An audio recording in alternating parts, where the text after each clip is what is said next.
कपाल से हमें ऊपर उठना होगा। 10 का मतलब 10 के बाद। लेकिन 11वीं का मतलब क्या हुआ कि आप बातें मत करो, आप बात मैं जितना पूछूं उतना बोल के सुनो आप।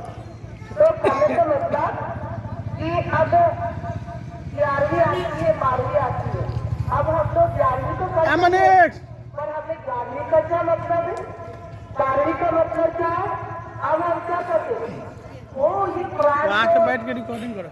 लेफ्ट और लेफ्ट की तरफ बैठा रहता है, आपकी तरफ नहीं रहता। जब पानी आपको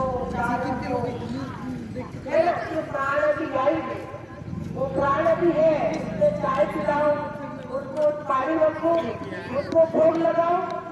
क्यों करने का मतलब क्या है कि जब 12वें दिन जो है, कहते कि 12वें किसी की तरह 12वां होता, 11वां होता, पर होता 12, सही 12 होता। अब 12 का मतलब क्या है कि 12वें दिन फिर वो उड़न हो जाते, ऐसे बोलते। अब वो विदा हो गए, वो बोलते अब उड़न हो गए, मतलब उड़ गए, अब वो प्राण उड़ गया। अब 12वीं का मतलब क्या है कि हम जो भक्त होता है वो जीते जागते, कहते ना जीवन जागो जीवन समझो जीवन मुक्ति निवासा। और भगत तो जीता जागता भी दान पुण्य करता ही रहता है। दान पुण्य की बहुत बड़ी मतलब वो है, दान पुण्य का बहुत बड़ा महत्व है।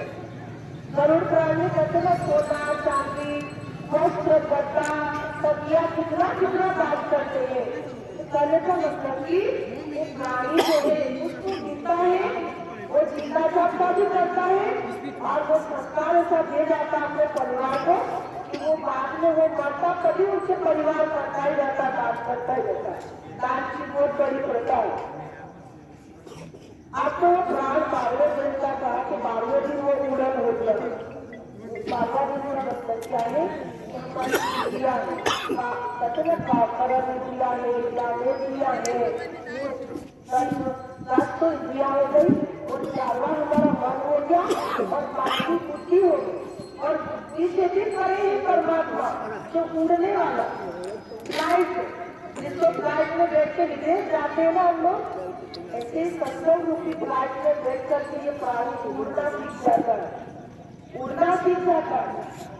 और वो लास्ट में ऐसा उड़ जाता है ना, कहते ना जब जब हंसा आया तो लाखों का मेला जुड़ा, और जब जब हंसा उड़ा तो अकेला उड़ा। ऐसा उड़ जाता कि कोई देख नहीं पाता, हंसा निकल गया पिंजरे से, खाली पड़ी रही तस्वीर। तो 12वां का मतलब ये हुआ कि भगवान से ऊपर उठ जाओ। और फिर दान पुण्य का महत्व क्या है आपको बताइए।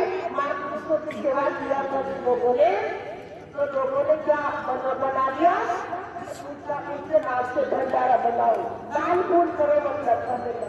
अभी आत्मा तो उड़ गई, और दान पुण्य करो, अन्नदान खिलाओ, अन्नदान महादान है, तो लोगों को भोज भंडारा खिलाओ, ये प्रथा हो। अब इस बात को अच्छी तरह से समझना होता तो समय के महापुरुष की शरण में जाना पड़ता, तो हमारी इंद्रियों से ऊपर उठने वाला ज्ञान क्या होता है, इस ज्ञान को समझना पड़ता। बात समझ में आती है, तब हमें बात की बात समझ में आती है कि आत्मा से परमात्मा का मिलन कैसे करें। भागवत में क्या कहा कि राजा परीक्षित को शराब मिला, और क्या हुआ फिर इतना भी यत्न किया, लेकिन भगवान के वहां मोक्ष की प्राप्ति नहीं। तक्षक नागों को काटा उनको, या जितना भी कुछ करा तो तक्षक नागों को काटा उनको।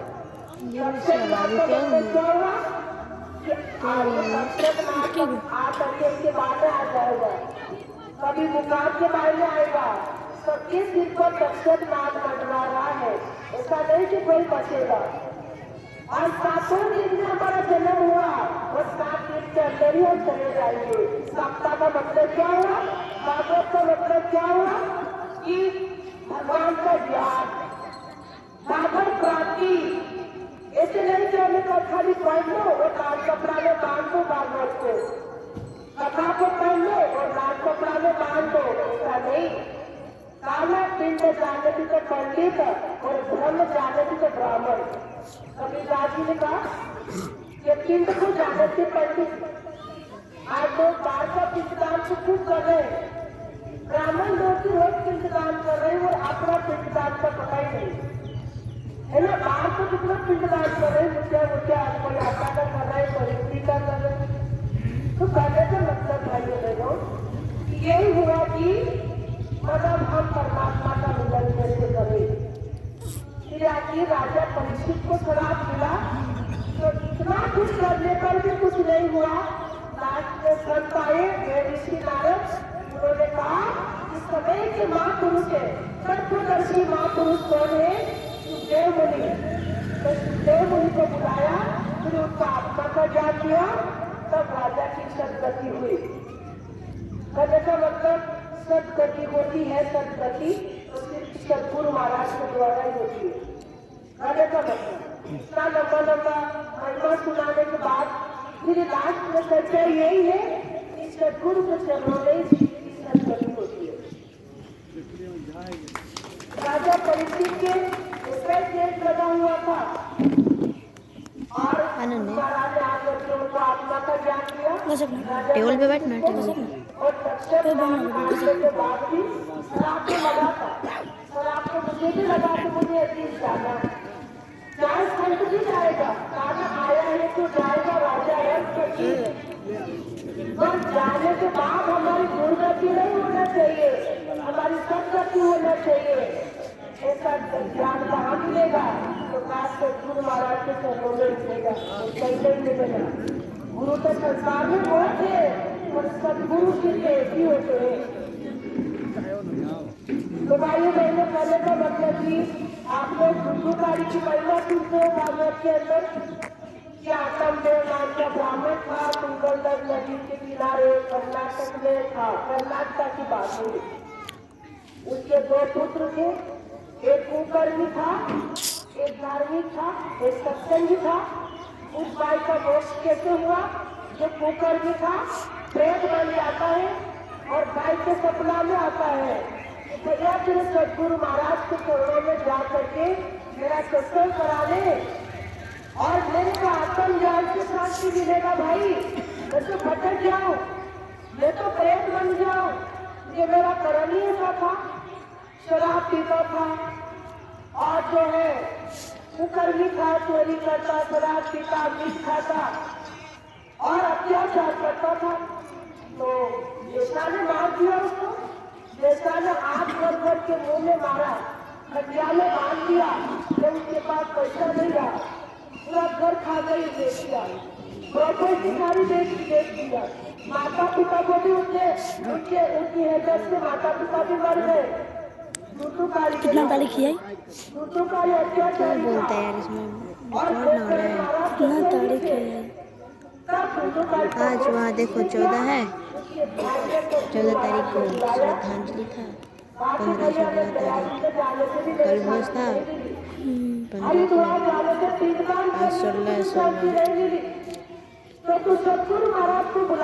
16 आज 14 और 15 को था भोज, आज 16 है।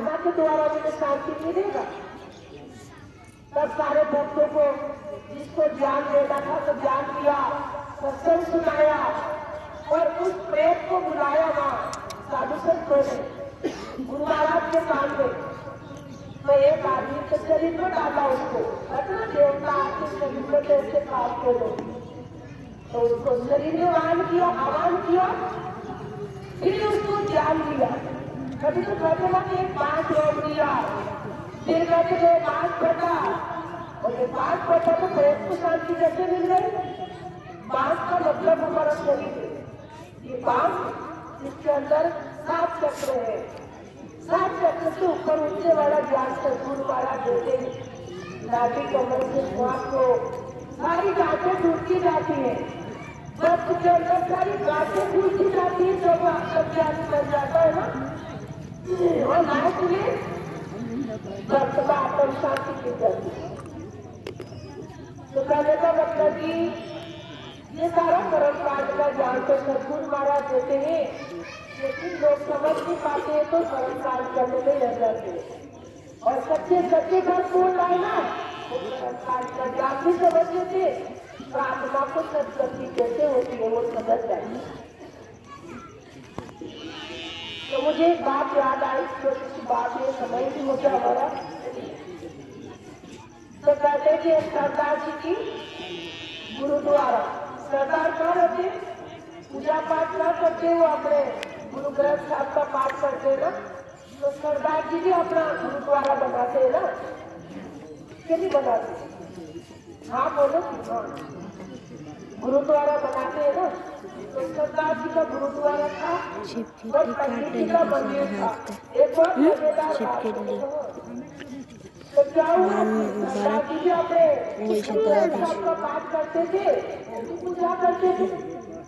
अब ये पंडित जी भी पूजा करते हैं मंदिर में, तो दोनों का एक साथ गुरुद्वारा और मंदिर दोनों।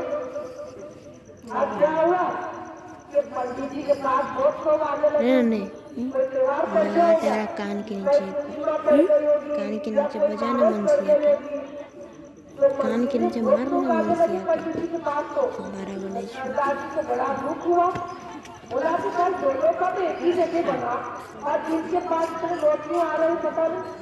तो सरदार जी कहने लगे तो पंडित जी आप ज्यादा बातें मत बनाया करो, मेरे पास भी तो भगवान है, मेरे पास भी तो ज्ञान की वर्षा हो रही है, कुछ आपके ऊपर हो रही है, इतने लोग जैसे आ रहे हैं आपके पास। तो पंडित जी ने अपनी चोटी निकाली इतनी लंबी, पंडित लोग चोटी रखते हैं ना इतनी लंबी, तो यहाँ से चोटी निकाली, पगड़ी खोली और चोटी निकाली तो बोले कि देखो ये एंटीना है, एंटीना। पंडित लोग यही बोलते ना, चोटी में गठान लगा लेते हैं और कहते थे अरे हम तो हमारी गाठान लगा रखी है, अब वो घास का जान तो पता ही नहीं है उनको, और घास कम लगा देते देखा देगा। अब जान क्या है वो तो नहीं पता। तो पंडित जी कहते अरे सरदार जी दिमाग खराब मत करो, देखो तो मेरे चोटी में घास लगी थी, लगी चोटी ऐसे निकाला, बोले ये एंटीना है, एंटीना तो भगवान का ज्ञान को पेश कर रहा है। सरदार जी बोले तो अच्छा का चोटी तुम्हारी इतना बड़ा ज्ञान पेश कर रही है, वाह। आपको सरदार जी ने पगड़ी फेंक दिया और अपने झूठ झाड़ बाहर निकाला अंदर से, सारा बाजिया बांध रखते हो ना, बोला देखो तुम्हारे इतना सा एंटीना ज्ञान खींच रहा और मेरे पास देखो यहाँ से दाढ़ी और यहाँ से बाल सब में हाथ डाला ऐसे करने लगे, बोले कि मेरे तो तुम्हारा तो एंटीना है तो मेरा तो डिस्क है, बोला मेरा डिस्क है, मेरे ऊपर ज्यादा बचता हुआ है, हमारे ऊपर क्या इतना सा एंटीना से कितने हो गए। तभी पंडित जी बोले ये तो बात सही है सरदार जी, आपको तो डिस्क है, बात तो सही है, पर चक्कर क्या कर रहा पता बताओ। बोला बताओ, बोला तुम्हारी दाढ़ी है नहीं ये अस्तीन है, वो सारा ज्ञान में तुम्हें मिल रहा है वैसे निकलने भाई हो गए ना। पहले का मंदिर जी कहते ना कि हिंदू कहे वो ये राम प्यारो, मुस्लिम कहिए रही माना, आपस में दो लड़ के मरे मरा मुकाबले नहीं। इसीलिए भाई बहनों सच्चे ज्ञान को समझना चाहिए, हमें सात चक्रों के ऊपर उठने वाले ज्ञान को सदगुरु महाराज देते हैं। आप तस्वीर देख रहे हो हरिद्वार वाले श्री सदगुरु महाराज, श्री सतपाल जी महाराज, जो हमारे इतने सारे भगत देखो यहाँ सब भगत लोग बैठे हुए हैं। और हरिद्वार में उनका जन्म स्थान है उत्तराखंड में, और देश विदेशों में गुरु महाराज की ज्ञान का प्रचार कर रहे हैं। और हमारे जैसे 10,000 संत महात्मा होंगे देश विदेश में रामायण गीता का ज्ञान बांट रहे हैं। आत्म शांति होने का ज्ञान, 5 कदम इंद्रिया, 5 ज्ञानेंद्रिया, तो सारी इंद्रियों से ऊपर उठने वाला 10 तो इंद्रिया, 11वां मन और 12वीं बुद्धि और 12 से भी ऊपर मतलब आत्मा उलट हो गई, आत्मा उठ गई। ज्ञान नीचे जाके बदला जीवन समझो, जीवन पूछो, जीवन मुक्ति निवासा। इसलिए मुक्ति करना है, हमारा जीवन में सुख प्राप्त करना है, तो सदगुरु गुरु महाराज की शरण में जा करके आत्म ज्ञान समझ करके सत्संग सुन के अपना जीवन को धन्य बनाए, सफल बनाए। इतना बोल करके मैं अपने विचारों को विराम देती हूँ और अब सब लोग मालिक से यही प्रार्थना करते हैं कि हमारे जो दिवंगत आत्मा हमारे रसिया देवी जी का स्वर्गवास जो हुआ है, गुरु महाराज जी को प्यारी बन गई है, तो उसको जन्म जन्म को मालिक के चरणों में हस्तार मिले और ऐसे ही लाडली बनी रहे मालिक की, ऐसे ही वो अच्छा काम करती हुई अपना जीवन को आगे बढ़ाती है। बोलिए आनंद करके भगवान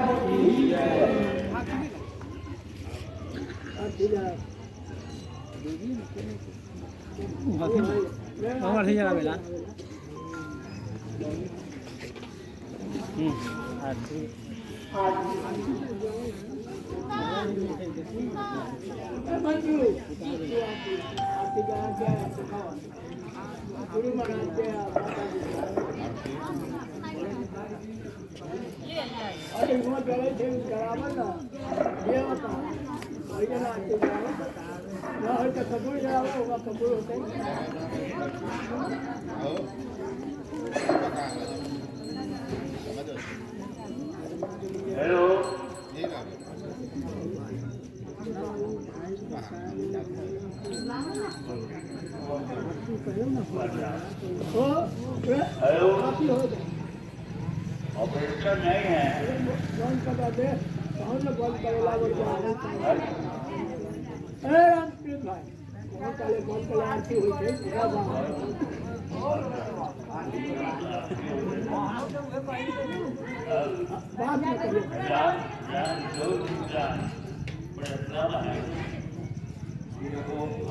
आप जो है आपके मुंह से वो पवित्र आदि का भंजन है, ये हम नैरे के पानी रस्ते के ऊपर आकर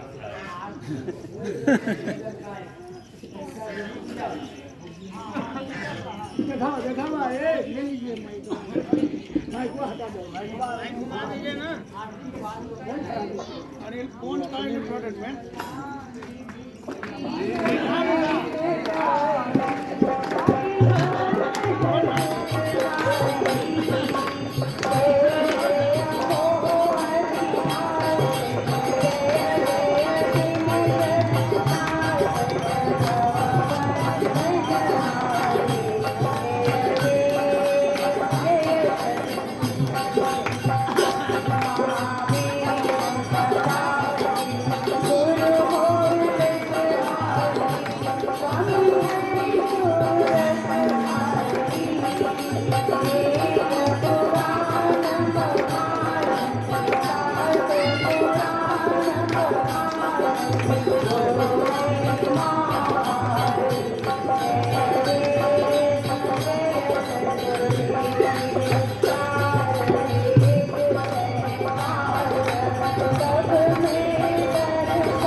आज दिया मुका आसुरा प्रभु कल दिया खुशियास घड़ी घड़ी मासुरा चरण परा नाथ सब सुखी हूँ कोई न हो दुखारी सब हो निरोगी भगवती धन धान्य की भंडारी सब भद्र भाव देख कर सन्मार्गे पतित हो दुखिया न कोई होए सवार है प्रभु दुखिया न कोई होए सृष्टि में प्राण धारी जय श्री बोली विष्णु महाराज की जय अनंत चंद भगवान की जय आदि शक्ति जगत माता की जय हंसवती की जय वृंदावन बिहारी लाल की जय भारत माता की जय।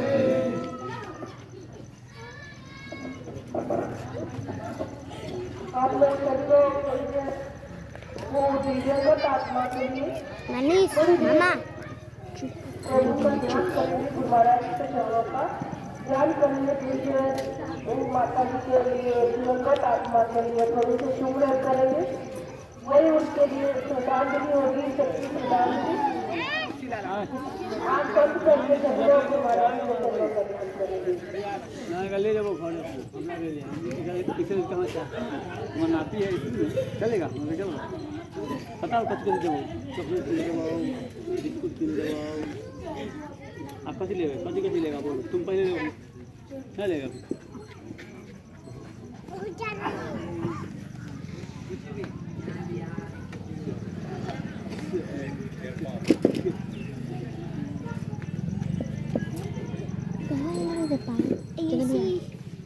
मारेंगे भी तुम आँख बंद करो भगवान करके देखो सब पीला पीला दिखाई तुमको उनकी लगी चुपचाप नहीं बोलो कुछ बोलना के देखिए सूता लगती चुपचाप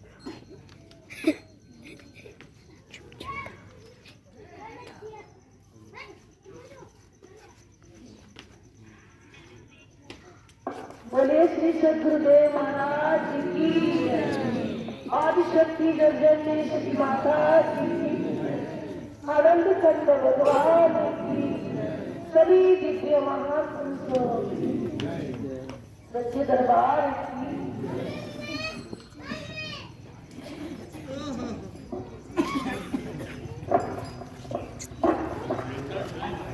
दिखलाइए गुआ के जय जय कर चुप रहो हाँ समझे कि कहेंगे तब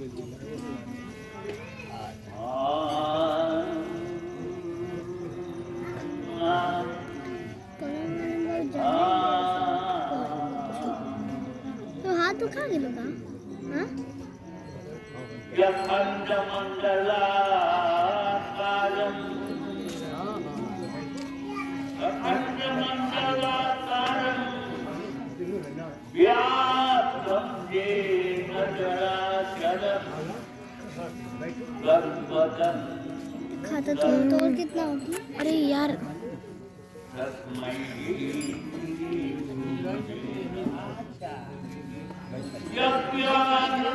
यज्ञानस्मिरन्दनं ज्ञानाञ्जनं ददामया चक्षुरुन्मिलितं येन तस्मै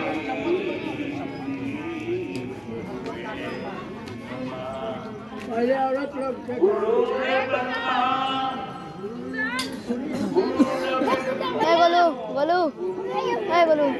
गोलू इधर आ बैठ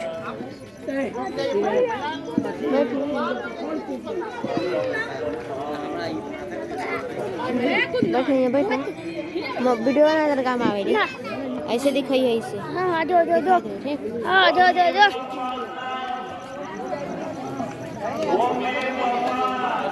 दाहू ना 10-20 रुपया 10-20 50 दाहू